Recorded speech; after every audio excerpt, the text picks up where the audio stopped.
Hello my dear students, oscillation in waves को हम लोग कंटिन्यू कर रहे हैं और आज का जो हमारा टॉपिक है वो है oscillation of a liquid column in A you tube. Oscillation of a liquid column in A U shape tube. तो आपने यू शेप ट्यूब देखी होगी मतलब कभी, तो आप देख सकते हैं मैंने यहाँ पे ऑलरेडी डायग्राम जो है बनाया हुआ है। इस डायग्राम में आप देख सकते हैं ये यू ट्यूब है और इसमें एच लेवल तक जो है लिक्विड मतलब जो है फिल्ड अप है, मतलब एच हाइट के ऊपर लिक्विड कॉलम है। अब इसमें होता क्या है, कैसे ये ऑसिलेट करेगी उसका मैं बेसिक कंसेप्ट आपको समझाता हूँ। Very easy. अब मान लीजिए कि ये बी लेवल है यहाँ पे, तो मैंने क्या किया, इस ट्यूब में एयर प्रेशर डाल दिया। एयर प्रेशर से क्या हो जाएगा कि इसको फोर्स मिलेगी और फोर्स की वजह से जो है ये लिक्विड जो है ऐसे मतलब प्रेशर ट्रांसमिट हो जाएगा। दूसरी साइड जो आपकी यू शेप ट्यूब है, इस यू शेप ट्यूब में ये जो लिक्विड है ये राइज अप हो जाएगा। और राइज अप कितना हो जाएगा, तो यहाँ ये मान लीजिए बी के सामने सी है तो ये एक्स इधर राइज अप हो जाएगा। और ऐसा करने से अगर इस लेवल को देखूं मैं, इधर ये डाउनवर्ड हो जाएगा, एक्स डाउनवर्ड हो जाएगा और टोटल ई एफ जो लेवल है वो 2x बन जाएगा। अब होगा क्या कि 2x हाइट का जो लिक्विड कॉलम है वो वेट एक्सर्ट करेगा ग्रेविटी की वजह से। इस 2x हाइट का जो वेट होगा वो जो वेट है वो एक्ट करेगा एज ए रिस्टोरिंग फोर्स।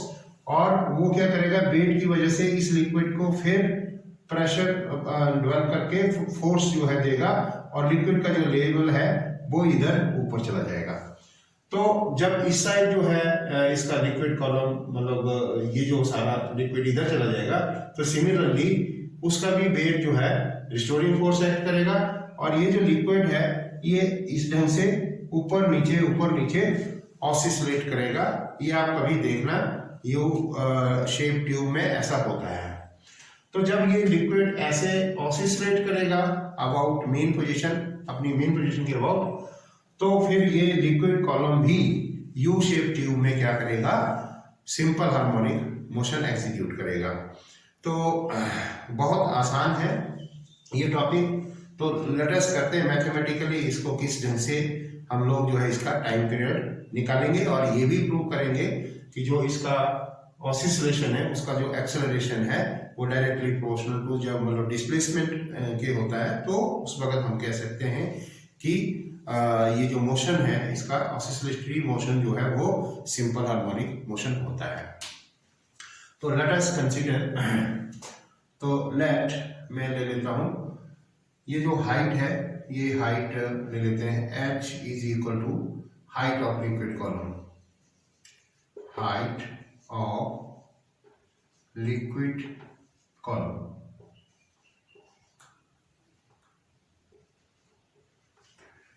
मतलब ये दोनों साइड h हाइट होगी और x जो है वो है BD, मतलब BD क्या है, BD यानी कि लिक्विड को हमने डिस्प्लेस किया, यानी कि डिस्प्लेस्ड लिक्विड।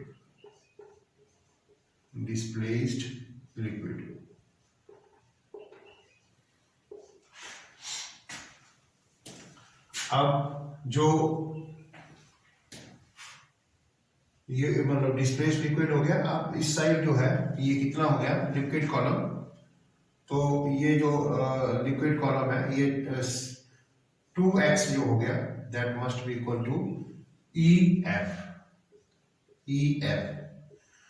तो ये जो EF है ये इतना मतलब लिक्विड कॉलम हो गया, ये हो गया लिक्विड कॉलम।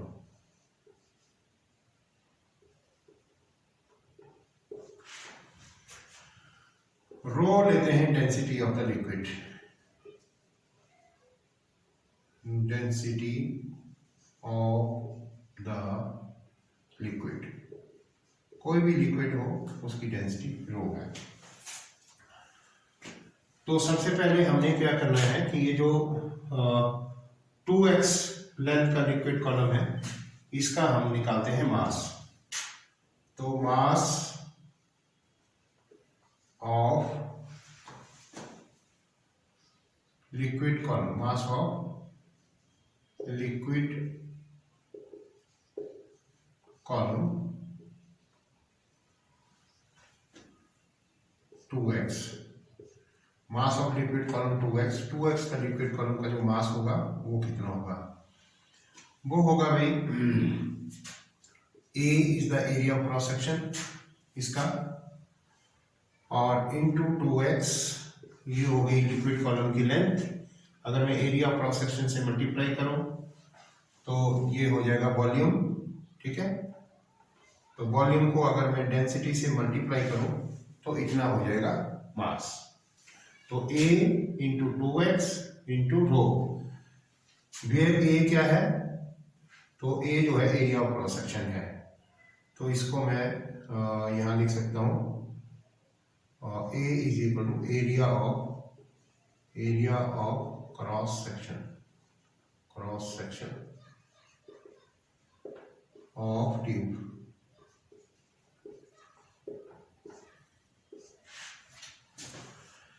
तो mass of liquid column 2x इतना हो गया।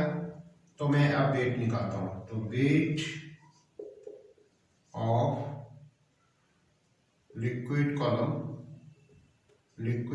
कॉलम 2x, तो बेस हो गया मास इंटू जी, m इंटू जी होता ना, तो m into ji.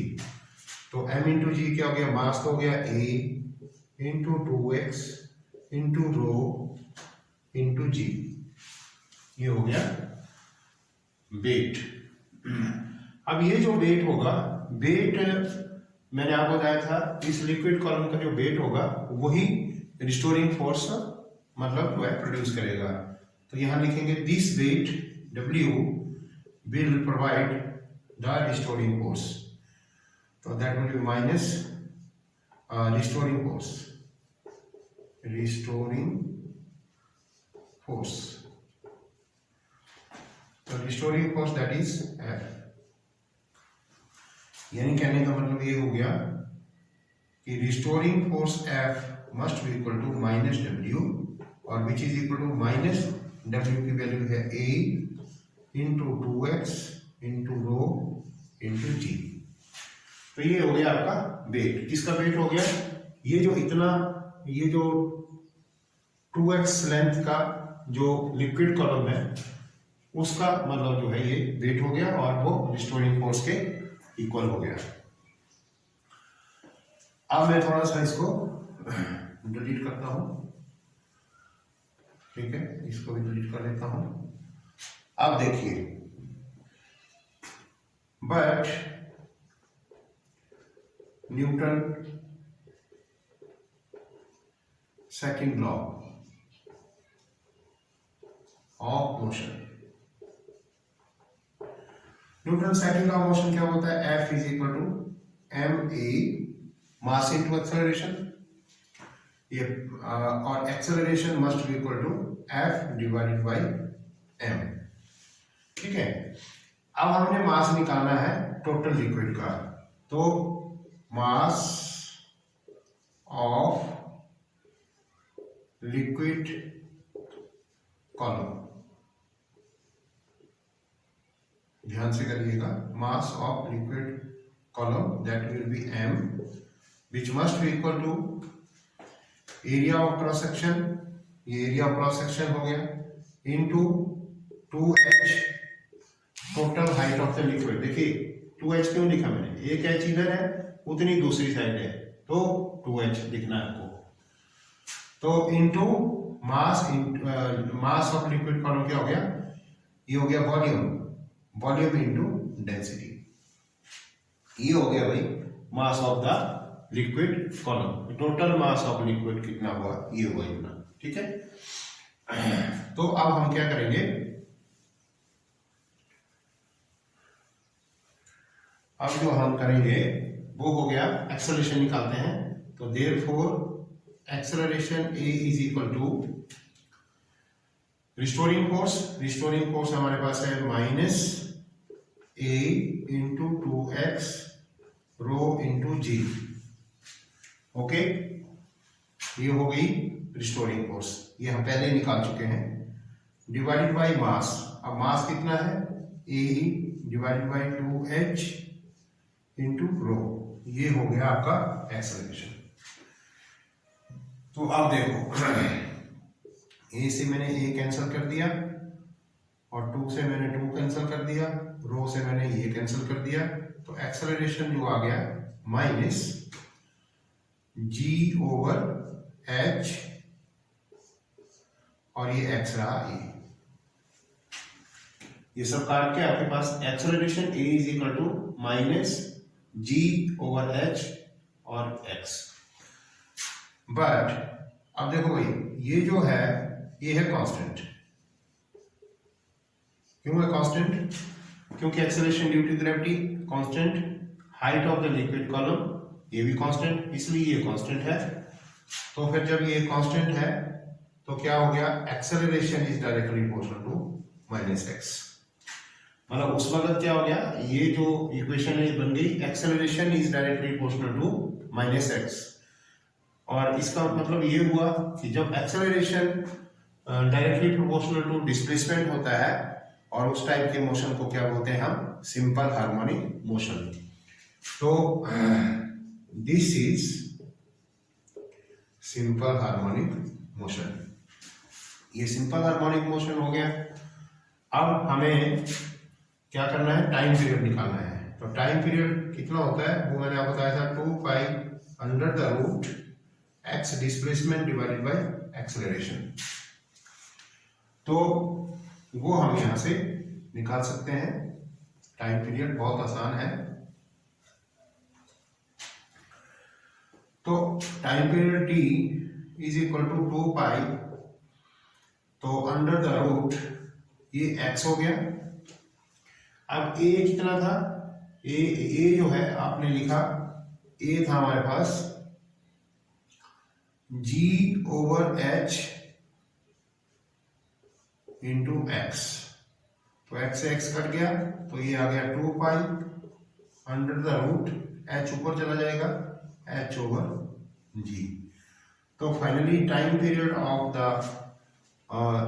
Liquid must be equal to 2 pi under the root, कितनी हाइट है उसके ऊपर डिपेंड करेगा, और inversely proportional to acceleration due to gravity.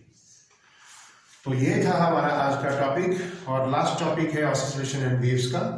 तो आपको सिस्टेमेटिकली बेसिक कंसेप्ट्स मैंने आपको बताया कि क्या क्या कंसीडर करना है और क्या निकालना है। इसमें एक्सेलरेशन निकालना है कि एक्सेलरेशन जो है डायरेक्टली प्रोपोर्शनल टू डिस्प्लेसमेंट है, अगर ऐसा होता है तो वो सिंपल हार्मोनिक मोशन है। और फिर टाइम पीरियड निकालना है, तो टाइम पीरियड का formula ultimately 2 pi under the root h over g आ गया, और h जो है लिक्विड कॉलम की हाइट है।